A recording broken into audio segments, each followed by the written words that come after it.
All right, Jody's bread and butter, Landstill, coming up. Landstill. How do you feel about Landstill's matchup against Death Shadow?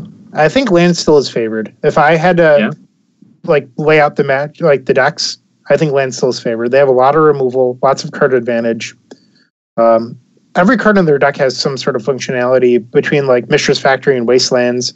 Like even their lands do things. So cards like Standstill, if you can keep the board clear on turn 1, 3 cards against a deck like Death Shadow, where they're trying to tempo you out. If you get enough resources, that plan kind of just falls apart. And if Jody can resolve something like Humility, it's going to be really rough on Brian.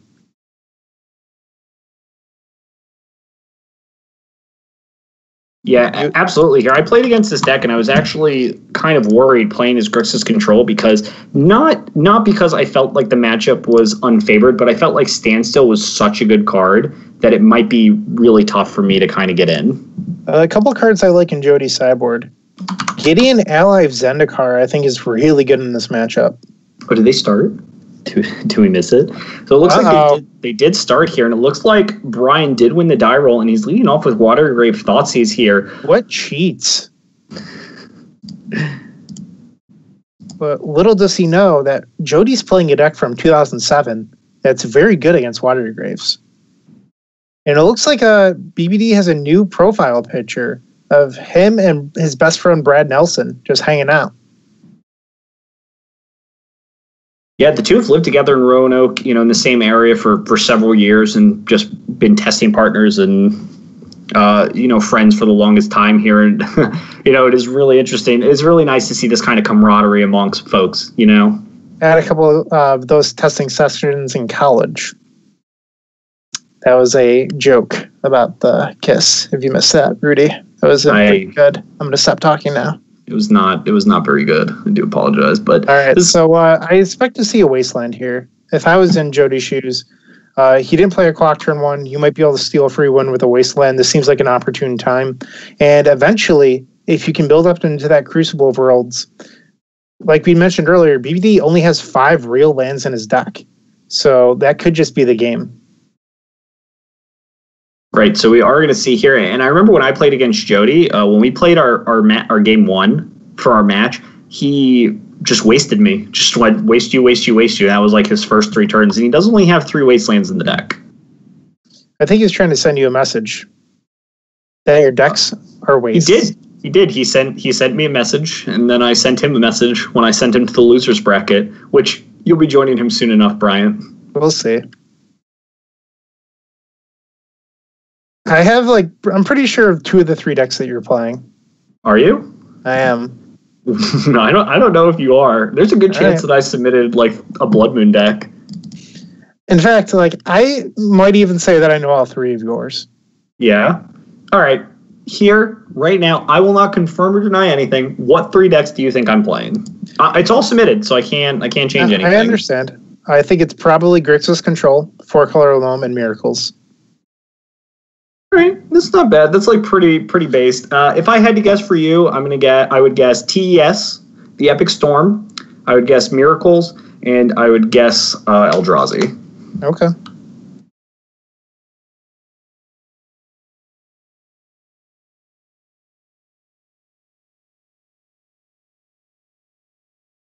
And it looks like we're in the middle of resolving a ponder that's been taking a couple seconds. I can't wait to see what it is. It looks like a Street Wraith, Ponder, and Death Shadow. That's a pretty tough ponder. Yeah, this is pretty tough. I think being at 16, it's pretty free to take the Street Wraith here. So we are going to see this attack for 3 from this Delver. The chat does not like you in our matchup. I mean, I'm used to it at this point. I got 4% of the vote in the group stages. And Shafiri! Wow. Talk about the spice. That's true. I did get 4% of the vote in the group stage, and I won the group stage. Not everything's about you, Randolph. And then no one voted for me to beat Noah or Jody, and I beat them both. All I'm saying, Brian, is if you're favored, you're not in a good position. That's all I'm saying so far. We'll see.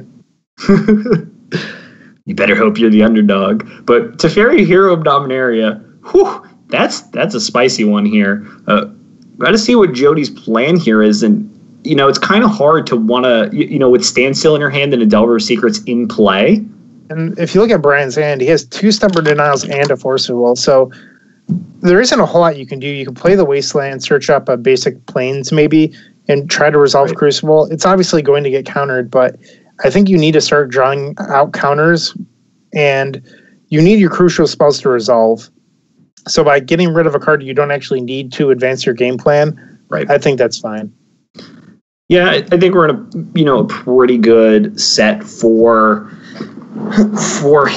Jody at the moment to kind of just start trying to use Crucible, because if Crucible resolves here, you're probably just going to win the game at some point in time, especially with Flooded Strand and Supreme Verdict. But and this is a spot where if Brian bricks for just a moment, you're in amazing shape.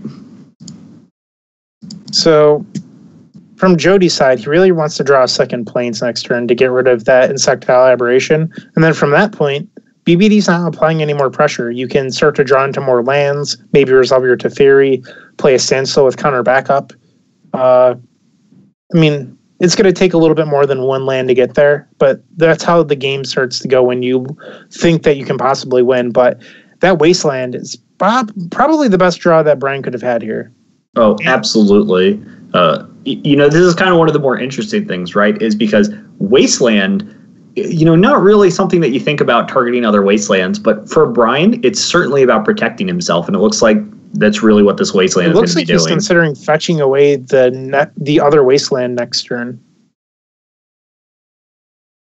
So I think post-combat, we're going to see a Wasteland on Wasteland, and then the following turn, it looks like Brian might fetch away the other Wasteland, and I don't blame him for putting Wasteland back, but I probably would have stacked it so the fetch land was underneath, so that way you could have had a perfect Brainstorm afterward. Right. It looks like his plan might be to kind of potentially just use this Brainstorm now to see what his options are before he makes any real decisions here. Standstill off the top for Jody with 2 lands in play, certainly not ideal, and this Delver is just ticking away at Jody's life total here. He is going to be dropped down to 10, and that's a 4-turn clock here for Jody. Jody's going to have to come up with something pretty quick. And resolve it through Daze, Stubborn Denial, and Force of Will. Wow, Reanimate off the top here is kind of interesting. That is certainly the kind of card that I don't think Brian is going to be unhappy to have. Even putting the Street Wraith into play effectively halves the clock that he was already representing. So I wouldn't be surprised to see this Reanimate go ahead and just bring the Street Wraith back into play. It's especially better when your opponent's constrained on resources, but I do think it's going to be one of the first cards boarded out. And it looks like Jody picks up a Mishra's Factory, but unfortunately, there's another Wasteland hanging out on the top of BBD's deck. Absolutely. We did see Brainstorm and Wasteland go back from the Wasteland the previous turn. So we are going to see Brainstorm cast here. Another Forceful Ponder Wasteland. Wow. Brian's draws here are pretty much an embarrassment of riches. Can't really be too unhappy here. And I think this is one of the important games for Brian to win. This is one of the things that we've talked about previously, especially with the Pox deck, is the Pox deck is the kind of deck, and Landstill's the same one, where there is a lot of bad cards in Brian's deck. There are a lot of incredibly terrible draws for Brian to have here. And so winning game 1 is just such a huge boon for the rest of the game. Another spicy card out of Jody, but unfortunately does not help him cast any cards. So it looks like we're going to be moving on to game 2. Let's take a look at the boarding. It looks like Jody's already eyeing Humility and Engineered Explosives. Certainly got to like both of those cards. I believe if Jody has a Rest in Peace is going to be pretty solid. Certainly not the greatest card against Shadow, but being able to shut off Gurmag Angler and Reanimate out of Brian's deck is going to be fantastic. So like I said before, I see Reanimate being one of the first cards boarded out, and I don't personally like boarding in a card like Rest in Peace just for Gurmag Angler. I'd rather have more removal or more heavy-hitting cards in the matchup. Like, don't try to beat them on such a narrow strategy, in my opinion, and instead you want to just play better cards, so that way you're not drawing Rest in Peace when your opponent's attacking you with a Delver of Secrets. Certainly a great point there, Brian. And I'm pretty interested to see what cards here they're boarding in. It looks like Engineered Explosives, Humility, and Flusterstorm is really what Jody is reaching for here. And I would be looking to take out the Jace Architect of Thought and the Teferi for Gideon. So why I like Gideon in this matchup is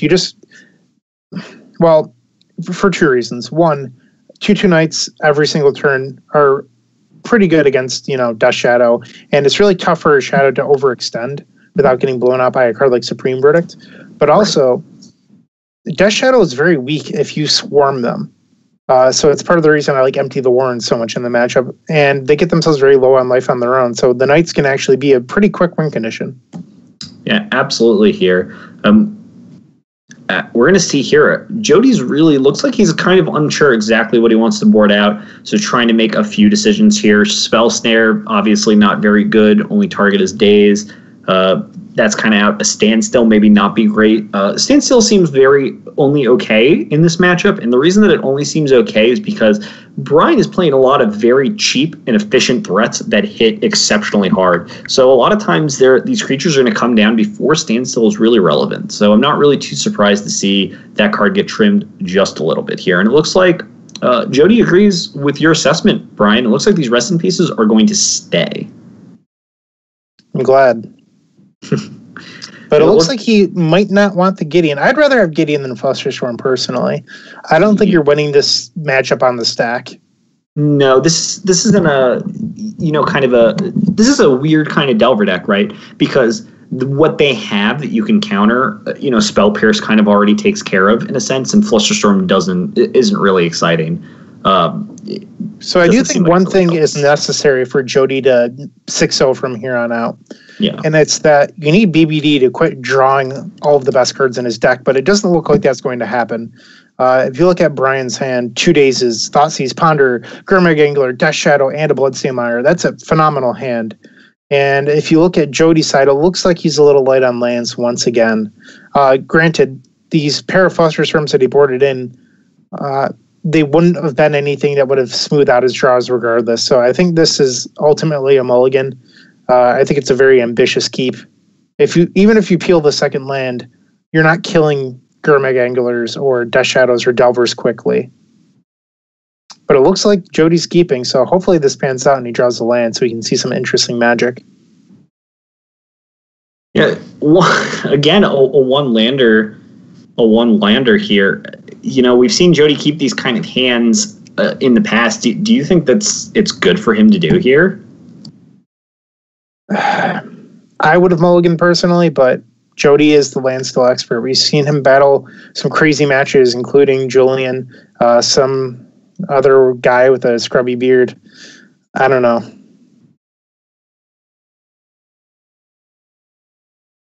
Yeah, so we are going to see Flusterstorm here go ahead and take out this Thoughtseize and kind of, keep the mystery of Jody's hand alive. Doesn't want Brian. And it looks like he picked up a Ponder, which is an okay draw, but I would suspect that it's countered by Daze. And it looks like Brian is just going to let this go. And this is kind of interesting, right? If you assume that now, if Jody skipped a turn and cast Ponder, I think Brian would snap off the Daze. But I think knowing that there's a lot of high impact cards in Jody's deck, I'm not really super surprised to see Brian kind of hold on to his Dazes for something else. I don't know. I would have been greedy and dazed that. It helps you cast your Shadow faster. Mm-hmm. I don't know. Like, you win this matchup by keeping them off their toes. You saw the game when they had land issues. I'm not saying there's a correct and a wrong play, but it's just what I would have done personally. Sure. I totally understand that. A lot of personal preferences. What makes Magic an interesting game is people make different plays here. But we are going to see Ponder into a Thoughtseize here. Thoughtseize is probably going to resolve here. If you force him rolling your down. Yeah, it looks like one way or another. You think they're going to take? You think Search is going to go? I think it's the best card in his hand. So, if you look at how everything else works, it's all counterspells. And then there's a card he can't cast in Gideon, and Snapcaster requires 3 lands. So I think he gets back in this game through Search of Azcanta, giving him a higher quality of draw. And then later on in the game, card advantage. So I think that's the best card in his hand. Possibly, but trying to resolve a search Trishkanta through multiple days is maybe not the most realistic thing.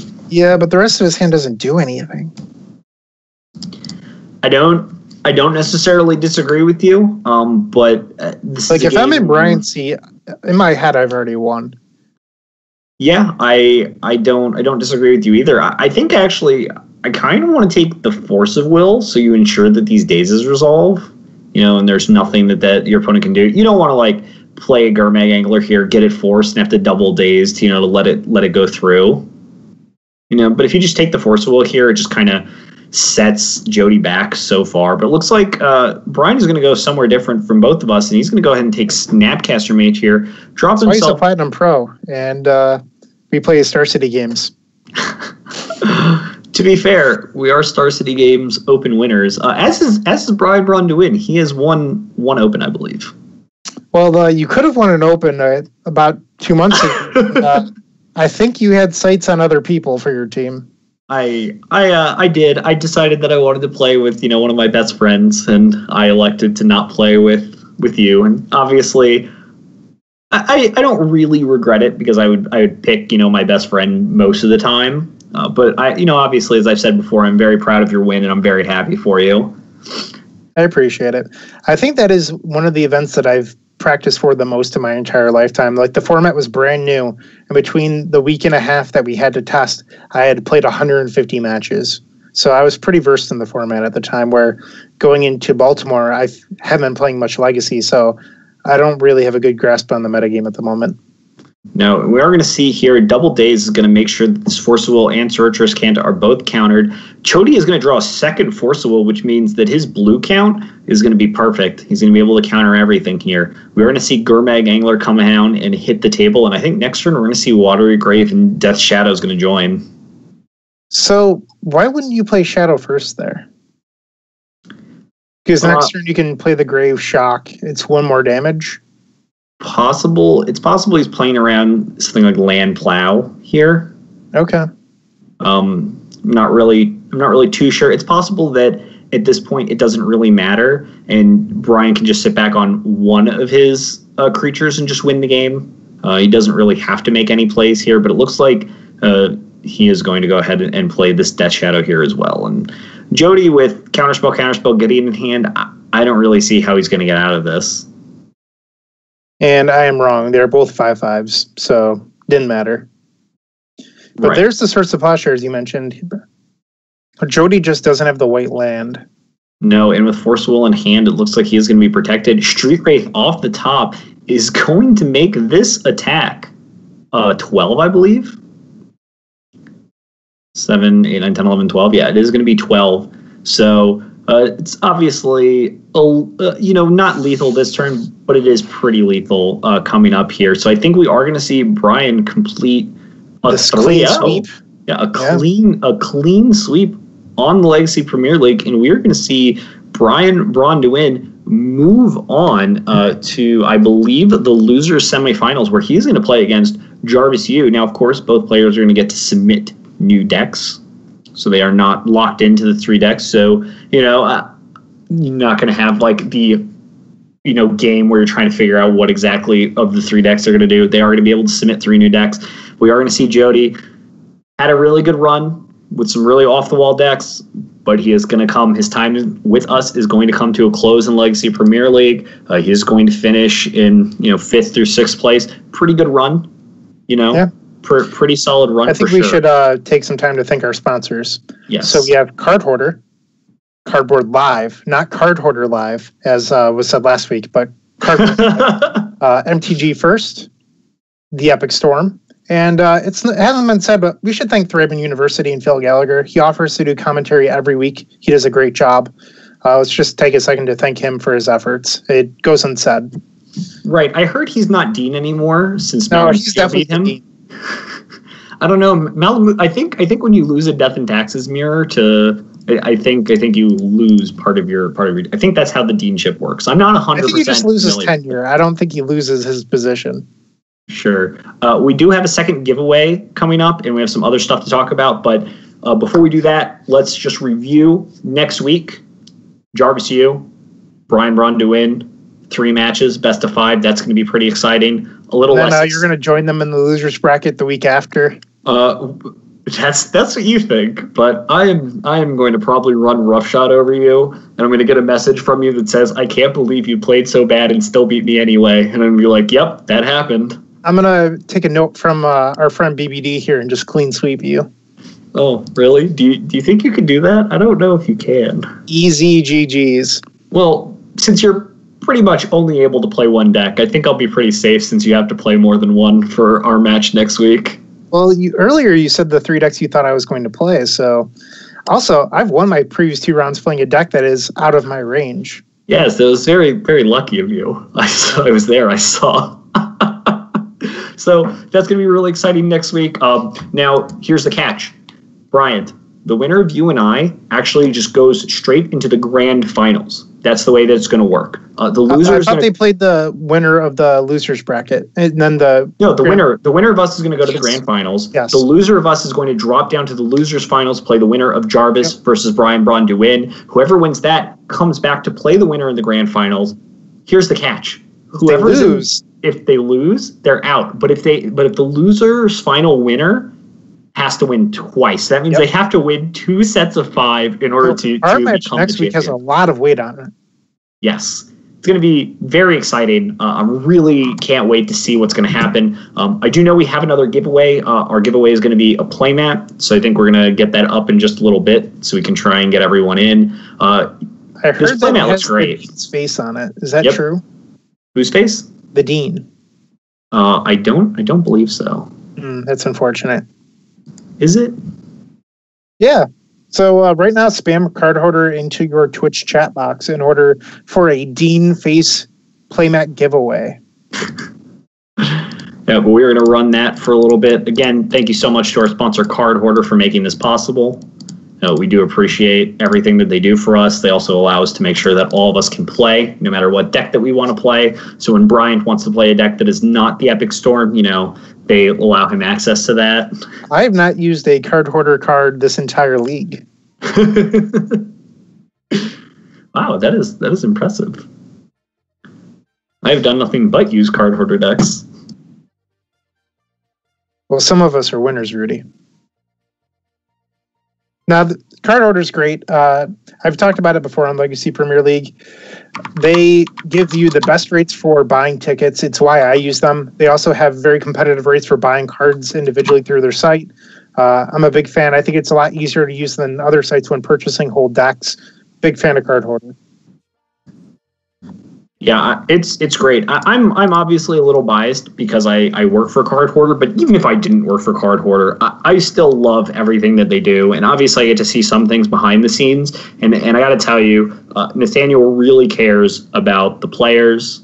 So it's really nice to see. And you can tell based on his generous contributions to the league that he cares about making Magic a wonderful place for everyone to play in and for everyone to really get into it. And this has been pretty big and pretty exciting.